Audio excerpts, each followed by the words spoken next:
লোকসভা ভোটের প্রাক্কালে তেভাগার মাটিতে বেরমুজুরে উড়ল লাল পতাকা। সন্ত্রাসের আবহাওয়া, কেন্দ্র বাহিনীর আগমন, ভারী বুটের দাপাদাপিতে আওয়াজের মধ্যে বসিরহাট মহকুমার সন্দেশখালীর ১ নম্বর বেরমুজুর গ্রাম পঞ্চায়েতের প্রায় ১০ বছর পরে উড়ল লাল পতাকা।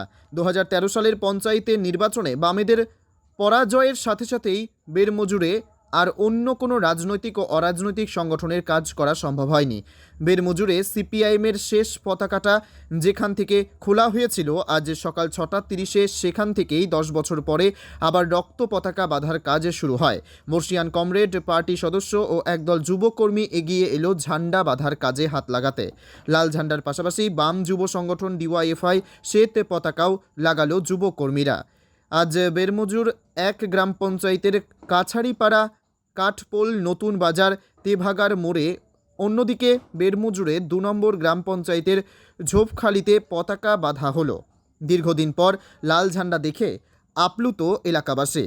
আজ থেকে বেরমুজুর ১ ও বেরমুজুর ২ নম্বর গ্রাম পঞ্চায়েতের প্রতিটি বুথে ঝান্ডা বাঁধা হবে বলে জানান স্থানীয় সিপিএম কর্মী। Only 50 meters from Palpara railway station and 1.5 kilometer from National Highway, Palishuri Supermarket Complex, the largest market complex in Nadia district. 1, 2, 3, 4 BHK flats starting from 11.99 lakhs. Instant bank loan. Book now. সন্দেশখালীর দিকে তাকালে এখন চারিদিকে শুধু লাল আর লাল। কয়েকদিন আগে মা বোনেরা যেমন লাল আবিরে মেতেছিলেন, আজকের তেমনি সন্দেশখালীর বিভিন্ন দ্বীপ এলাকাতে লাল ঝান্ডার সমারোহ। যেখানে ১০ বছর আগে আমরা লাল ঝান্ডা দেখতে পেতাম না, মানুষ লাল ঝান্ডা বাঁধতে সাহস পেত না, সেই সমস্ত দ্বীপগুলোতে মানুষ সাহসে ভর করে লাল ঝান্ডা বাঁধছে বিভিন্ন গ্রামের পাড়ায় পাড়ায়। জেলিয়াখালীর মতন জায়গাতে আজকের লাল ঝান্ডা উঠছে।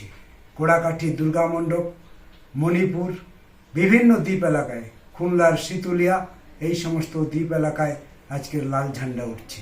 যে সমস্ত এলাকায় ছিল একেবারে তৃণমূলের সন্ত্রাস, তৃণমূলের অত্যাচার, তৃণমূলের ভয়ে মানুষ বেরোতে পারত না, সেই সমস্ত এলাকাতেও কিন্তু আজকের লাল ঝান্ডা নিয়ে মানুষ ঘুরে বেড়াচ্ছে। অন্যদিকে আমরা যদি বেরমুজুর দিকে লক্ষ্য রাখি, ১০ বছর আগে প্রায় বেরমুজুর নুয়ে পড়েছিল। যে বেরমুজুরের মানুষ লাল ঝান্ডা মুখে আনতে সাহস পেত না, সেই তেভাগার আন্দোলনের পীঠস্থান সেই বেরমুজুরেও কিন্তু আজকে নতুন করে পার্টি কমরেডরা এবং কর্মীরা লাল ঝান্ডা কাঁধে নিয়ে ঘুরে বেড়াচ্ছে। বিভিন্ন গ্রামে, বিভিন্ন বাজারগুলোতে আজকের লাল ঝান্ডা লালে লাল করে দিচ্ছে।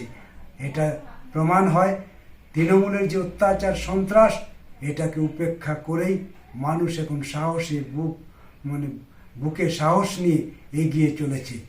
আগামী দিন মানুষের বিশ্বাস লাল ঝান্ডাই তাদের মুক্তি আনতে পারে, লাল ঝান্ডাই একটা পরিবেশ গড়ে তুলতে পারে। সেই জন্য তৃণমূলের অত্যাচারের বিরুদ্ধে আজকের মা বোনেরা সরব হয়েছে। আজকের সব অংশের মানুষ এক হয়ে আজকের ঐক্যবদ্ধ আন্দোলনে সামিল হয়েছেন। সেজন্যই আজকের সর্বত্রই লাল ঝান্ডার পতাকা দেখা যাচ্ছে। আগামী দিন লাল ঝান্ডাই সন্দেশখালীর পথ দেখাবে। নদিয়ার সবথেকে বড় English medium school JRS public school প্রায় ৩৫ বিঘা জমির ওপর গড়ে উঠেছে বিশাল ক্যাম্পাস। নার্সারি থেকে শুরু করে উচ্চ মাধ্যমিক, ITI college, law college, BEd college, ভর্তি চলছে। JRS public. নদিয়া জেলার সবথেকে বড় বিল্ডার্স চাকদার মা মনসা বিল্ডার্স, রড ও সিমেন্টের পাইকারি ও খুচরো বিক্রেতা। মা মনসা বিল্ডার্স, পদ্মবিলা, চাকদা, নদিয়া। রড কেনাকাটায় থাকছে ডিসকাউন্ট অফার। মা মনসা বিল্ডার্স। কোথায় ইনভেস্ট করবেন, কেন করবেন, বুঝতে পারছেন না তো? সঠিক গাইডলাইন পেতে আজই আসুন নদিয়ার চাকদাতে নিবেদিতা প্রাইভেট লিমিটেডে। Nivedita private limited, marketing and distribution service. Balcony বা সিঁড়ির রেলিং, মডিউলার কিচেন বা ড্রয়িং রুম, এক কথায় আপনার স্বপ্নের বাড়িকে করে তুলুন আরো সুন্দর। Chakdah ply centre, gorgeous look বা কোয়ালিটি সবেতেই number 1। Chakdah ply centre, Chakdah ply centre, KBM, Chakdah, Nadia. হোমওয়ার্কটা করেছো? হ্যাঁ স্যার। এ বাবা, ভুল করেছো কেন? চোখে কেমন ঝাপসা দেখছি, লিখতে আর পড়তে খুব সমস্যা হচ্ছে। চাকদার মডার্ন অপটিক্স থেকে ভালো চোখের ডাক্তার দেখিয়ে নাও। প্রতিদিন প্রকৃত চোখের ডাক্তার ও দৃষ্টি বিশেষজ্ঞ মডার্ন অপটিক্স, চাকদহে। জিও, রিয়েলমি, নদিয়ার একমাত্র অথরাইজড ডিস্ট্রিবিউটর ঘোষ কমিউনিকেশন, থানার মোড়, চাকদা, নদিয়া।